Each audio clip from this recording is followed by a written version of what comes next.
त्याच्या आधी पण पाहिलेलं आहे आपण भागाकार.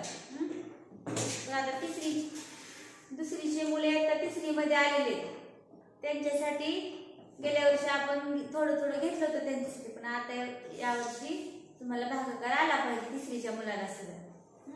मग त्याच्या आधी आपल्याला काय शिकायचंय? भागाकार म्हणजे काय? भागाकार म्हणजे काय? समान वाटणी करणे, सारखी वाटणी करणे. भागाकार म्हणजे काय? समान वाटणी करणे. आता तुम्हाला एक उदाहरण सांगते मी. 6 पेरू दोघा जणांना समान वाटायचे आहे. किती पेरू आहेत? 6. ते दोन जणांना समान वाटायचे.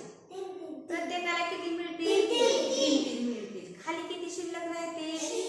काहीच नाही म्हणजे किती शिल्लक राहिले? 0.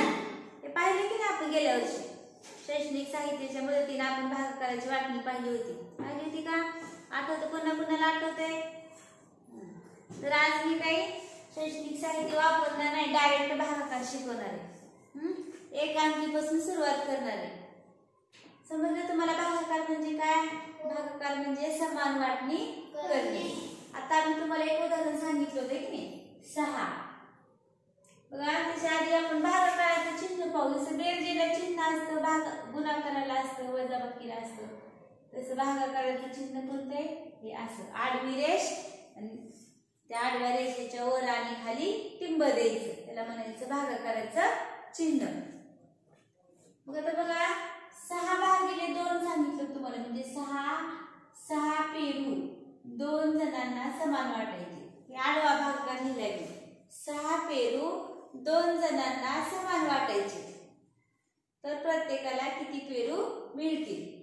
लक्षात आलं? बघा आता अनन्या, जी पहिल्यांदा संख्या आहे, पहिल्यांदा कोणती संख्या आहे?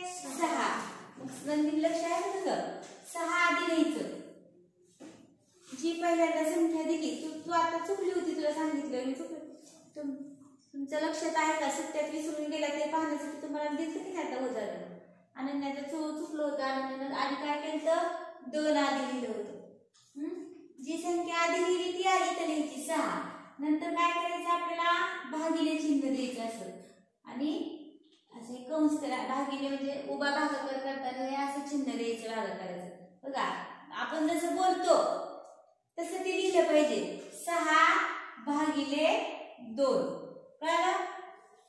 बरेच विद्यार्थी आधी असं करतात, कोण 2 लिहितं आधी, परत नंतर 6 लिहितं. तसं नाही करायचं. जसं आपण उदाहरण म्हटलं 6/2. बघा, 6/2 जसं आपण म्हटलं तसं लिहायचं 6/2. मग आता गुणाकार आणि भागाकार येण्यासाठी आपल्याला तुम्हाला काय आलं पाहिजे रे? महत्वाचा पाढा आला पाहिजे. सगळ्यांना पाढे सगळ्यांना आले पाहिजे, तरच हे येते. नुसतं फक्त समजून उपयोग नाही ह्याचा. पाढा आला तर भागाकार येतो. आता बघा, आपल्याला 2 न 6ला भागायचे. कितीने भागायचे? 2 न 6ला भागायचे. म्हणला तिकडे कुठं बघायला? 2 ने 6ला भागायचे. मग 2चा पाढा आला पाहिजे तुम्हाला. 2 4, 3 6, 2 8. हा पाढा सोडण्यासाठी लिहिलाय मी. तुम्हाला कुणाला एखाद्याला येत जर नसला किंवा येत असला तरी पटकन पहिल्यांदा शिकताना लगेच डायरेक्ट संख्या घ्यायला येत नाही, त्यासाठी लिहून ठेवलाय मी. मग आपल्याला 2 न भागायचे. 2च्या पाढ्यामध्ये 6 आहे का रे? बघा, 6. चांगला पाढा पाठ असला की लगेच लक्षात येतो 6 म्हणून. मग 6 किती नंबरला आहे? 1 2 3. बेत्रिक किती? 6. बेत्रिक 6. ह्या दोघांचा गुणाकार इथं आला पाहिजे. बेत्रिक 6. बरेच विद्यार्थी सांगून पण वर लिहित नाहीत आधी भागाकार, खाली लिहितात आणि तसं दाखवायला आणतात. मग हे 3 लिहितच नाही. तसं नाही करायचं. बेत्रिक 6. बघा, 6 मधून 6 गेले, किती राहिले? 0. जे खाली शिल्लक राहिले त्याला म्हणायचं बाकी. काय म्हणायचं त्याला? बाकी. जो वर आला, वरची संख्या आली त्याला म्हणायचं भागाकार. किती? मग हा भागाकार 3. ज्या संख्येला भागले आपण त्याला भाज्य म्हणायचं. ज्या संख्येनं भागायचे त्याला भाजक म्हणायचे. गेल्या वर्षी आपण पाहिले 4थीच्या मुलांनी पाहिले ना, विसरला? बघा समजलं तुम्हाला हे उदाहरण. आता 2च्याच पाड्यातली आणखी दुसरी संख्या घेऊ आपण. 2च्याच पाड्यातली काय करू? दुसरी 8 भागिले 2. 8 भागिले 2. सांगा आधी किती संख्या द्यायची? 8. पुन्हा काय करायचं? भागिले चिन्ह द्यायचं आणि परत लिहायचं 2. 8 भागिले 2 असं लिहायचं. लिहिणं महत्वाचं आहे. आता करा मग. 2च्या पाड्यात 8 आहे का बघा. किती नंबरला आहे? बेचोक 8. बेचोक म्हणलं रे 8. 8 मधून 8 गेले 0. परत बाकी किती आले रे? 0 आले. बाकी किती आली? 0. भागाकार किती आला? 4. बेचोक 8. समजलं? गेल्या वर्षी आपण ताळा पण शिकलो. तुम्हाला सांगितलं होतं मी. त्या दोघांचा गुणाकार आणि बाकी त्याच्यामध्ये मिळवले की हात किती त्या भाज्या एवढी संख्या येते तुमची. आली तर मग ते बरोबर आहे. चुकली तर उदाहरण चुकलं मग तुमचं. समजलं? याला म्हणायचं पाड्यातला भागाकार. जर बाकी अशी 0 आली तर तो पाड्यातला भागाकार आहे. म्हणजे 2च्या पाड्यामध्ये 8 आहे, 2च्या पाड्यामध्ये 6 आहे की नाही? आता आपण एक उदाहरण असं पाहू की ते पाड्यामध्ये संख्या नाही असं उदाहरण पाहू. बघा 9 भागिले 2. 9 भागिले 2. आता बघा 2च्या पाड्यात 9 नाहीये. आहे का? नाही. कारण का? 2च्या पाड्यामध्ये सगळ्या समसंख्या आहेत. एक एक स्थानी 0 2 4 6 8 असलेल्या संख्या आहेत 2च्या पाड्यामध्ये. मग 9 आहे का 2च्या पाड्यामध्ये? नाही. मग 2च्या पाड्यामध्ये जर दिलेल्या त्या पाड्यामध्ये जर ही संख्या नसेल, लक्ष द्या, त्या पाड्यामध्ये जर ही संख्या नसेल तर इथे किती आहे? 9. 2च्या पाड्यामध्ये 9 नाहीये.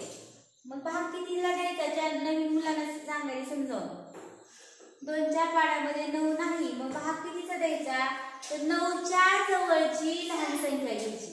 9च्या जवळची लहान. कळलं का? आता 9च्या जवळ कोण आहे? 8 पण आहे आणि 10 पण आहे. बरोबर आहे की नाही? काही मुलांना प्रश्न पडले की नाही? 9च्या जवळ 8 पण आहे आणि 10 पण आहे. पण आपल्याला कसली संख्या घ्यायची? लहान. 9च्या जवळची लहान संख्या घ्यायची. मग 9च्या जवळ कोण आहे? लहान 8 लहान आहे. 10 मोठे आहे ना 9च्या पुढे येते 10 म्हणून ती मोठी संख्या म्हणली. बरोबर आहे का? मग 9च्या जवळची 8 ही लहान संख्या आहे. किती नंबरला आहे? 4.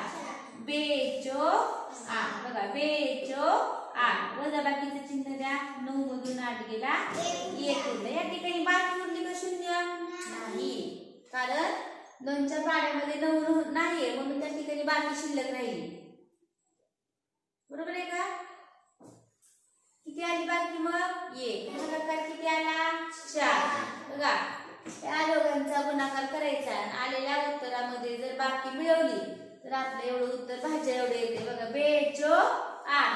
8 ने आलं का उत्तर भाज्या एवढं? बेचोक 8. 8 आणि 1 9. आनंद समजलं का? नंदिनी तुला समजलं? आता यावं लागतं ह्या वर्षी. 3रीला यावं लागतं. गेल्या वर्षी तुम्ही काय म्हटलं होतं? आणि 2रीला काही मुलांना येत होतं, काही जणांना येत नव्हतं. या वर्षी मात्र 3रीला आलं पाहिजे. कळलं? आता परत बघा आणखीन एक 2च्या पाड्यातलीच आपण संख्या घेऊ. 7 भागिले 2. 7 भागिले 2. लिहायचं कसं सांगा बरं? कोण सांगताय? 7 भागिले 2 असं लिहायचं. 7 भागिले 2. 2च्या पाड्यामध्ये 7 आहे? नाही. आहे का 7? नाही. मग 7च्या जवळची लहान संख्या बघा. 7च्या जवळ कोण आहे? 6 आणि 8 आहे. लहान कोण आहे? 6 आहे. आता कोणतं तिकडे 7 म्हणलं. बघा 6 किती नंबरला आहे? 3. बेत्री 6. बेत्री 6. 7 मधून 6 गेला 1 उरला. बाकी किती आली? 1. भागाकार आला 3. मग ह्या दोघांचा गुणाकार करा. बेत्री 6 मध्ये 1 मिळवा 7. आलं का? बघा भाज्या एवढं उत्तर आपलं आलं. तुला समजलं का ग? समजलं तुला? तर मी काय करणार आहे बघ, आता आणखी हे बेच्या पाड्यातलं झालं. आता एखाद्या पुढच्या संख्येचं समजून सांगते तुम्हाला. एक अंकीच आज आज किती अंकी? एक अंकी. आणि घरी पण करायला एकच अंकी. तर आणखी बघ 9 भागिले 4. बघा 9 भागिले 4. तर 4चा पाडा आला पाहिजे. बघा 4च्या पाड्यात 9 आहे का? नाही. 9च्या जवळची कोणती लहान संख्या आहे? 8 आहे. बघा 4 एके 4, 4 दुने 8, 4 त्रिक 12. मग 8 आणि 12 हे 9च्या जवळ आहे. मग 8 आणि 12 मध्ये लहान कोण आहे? 8 लहान आहे. किती नंबरला रे? बघा 4 दुने 8.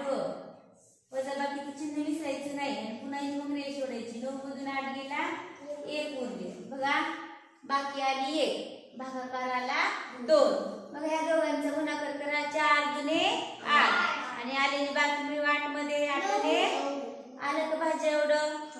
आपलं उदाहरण बरोबर आलं की मग आपलं उत्तर बरोबर येते भाज्यावर. उदाहरण चुकलं कुठं बा, वजाबाकी करताना चुकलं किंवा वरील चुकलं किंवा बाकी चुकली तर मग ते भाज्या एवढं येत नाही. समजलं का सगळ्यांना? कोणाकोणाला समजला एक अंकी भागाकार? हात वर करा नक्की.